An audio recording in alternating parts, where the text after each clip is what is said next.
Good afternoon, everybody. Welcome to the Midday Update. I'm Laz. A lot to discuss today. We're just going to jump right into it here. No time like the present to just get started.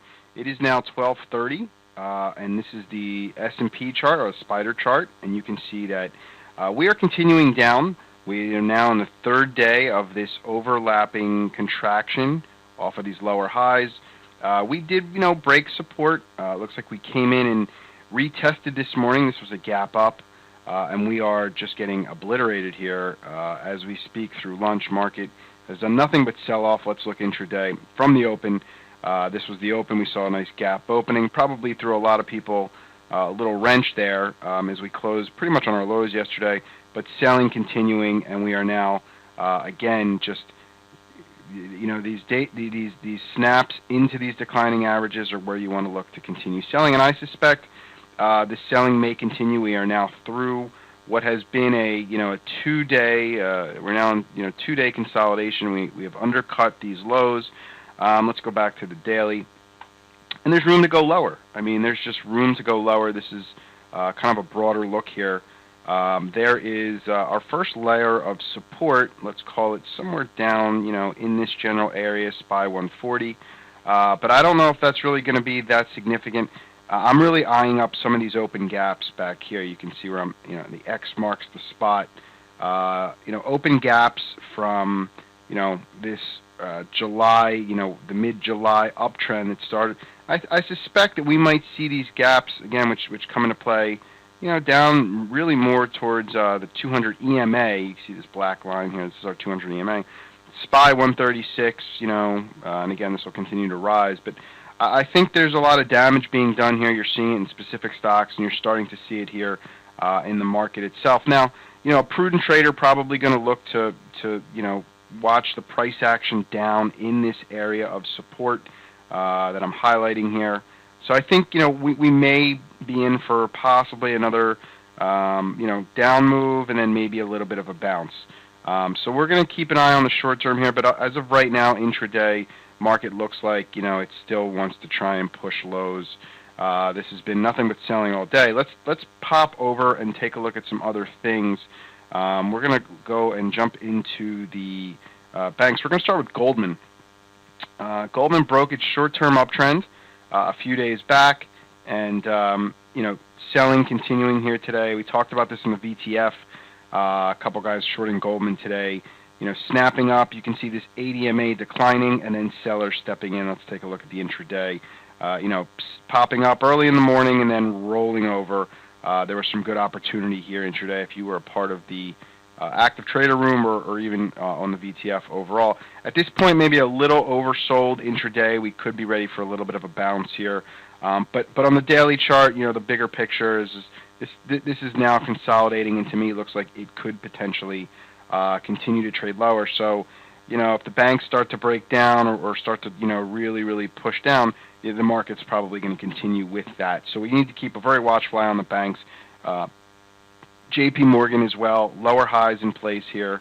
The banks starting to, decay, if you will. Citigroup has been on a tear for the most part. Now I think the run's probably over, and you could see a trade down into the 21 EMA.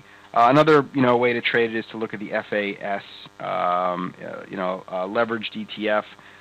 That'll move with those banks, and very much looks like Goldman in the sense that, or JP, little 3-day consolidation. You have a declining 8 and selling sellers stepping in. So you got to pick and choose your spots here carefully. A lot of stocks are starting to make lower highs and break down. What would a day be without Apple? As we speak right now, Apple into the 609, trying to break down. We have a 4 to 5 day consolidation. Look how it just hugs this declining 8. This stock, to me, although it does have earnings tonight, as of right now, this stock looks like it wants lower. So breaking down intraday here into an earnings announcement at the close, and there is room to go lower in Apple. We could easily see 580 down here, which is really where the area of this move sort of kicked off. At this point, again, not for everybody, and we all know that taking stock home into an earnings announcement is a very dangerous proposition. But based on what this is doing, this is telling us that there might be some selling here. Post earnings announcement. We'll see. Again, that's not a trade that I would that I would take, but right now intraday, breaking down on pretty much every time frame. Widely held, widely watched symbol, obviously. What else? Google. The stock broke, and we talked about when you have a broken chart, what repairs a broken chart is time. And this is a stock that's you're not really seeing buyers step in, but we're still pretty extended here off these shorter term averages. So for me, my philosophy about trading, this is probably a trade I want to avoid. At some point, these averages will be closer and play, what I call catch up to the stock, and when they do, that'll probably be a better timing for any trade, especially to the short side. Credit cards, MasterCard just getting hammered, taking out that short-term trend line that we saw over basically the last couple of weeks, and there's been no buying. Now I think we're a little overdone here. Probably, could be a bounce on the horizon in the next day or so.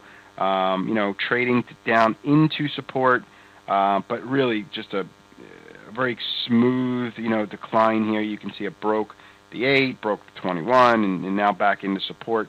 So a trade that may be a little short-term extended, a 3-day bounce here may get some shorts back involved, or some sort of lower high over the next couple of sessions. Visa, another one I'm looking at currently. I am short Visa.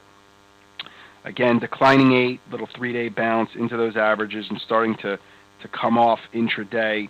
I suspect Visa may play a little catch-up to MasterCard and some of the others, as well as the market, but looks like Visa starting to come off a little bit here intraday. So we'll see. I like this trade for a possible 1 to 3 day move here. And lastly, another trade we talked about pre-market in the active trader room was SWI SolarWinds. And what we were talking about was let me remove these lines just so I can make the story clear here. We talked about support and resistance early this morning in the room, and what we were saying was that generally when stocks break, levels of significant support, which basically we had it like this. When the stock took out its level of support here, what happens is that it might trade lower, but what it really says is that the next bounce is really where you want to short, and SWI is an example this morning, gapping up and just coming straight back down. So again, you break support, you snap back, and then you get that follow-through trade. So you're seeing a lot of that where stocks are breaking major levels of support and then bouncing and then coming off. Apple's a great example of that support, the support type concept where, and again, this is really more for educational purposes than anything else. You have a break of support, and you can see right here where my mouse is.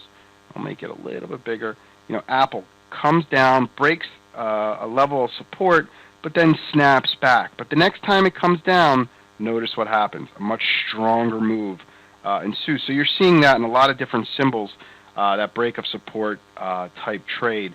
So when a stock breaks support, that's not always the signal to get into it. It's actually a much lower risk entry on a snapback after a break of support. And as I speak here, Apple's slowly just breaking down here and starting to pick up momentum. A lot of eyeballs certainly on that one.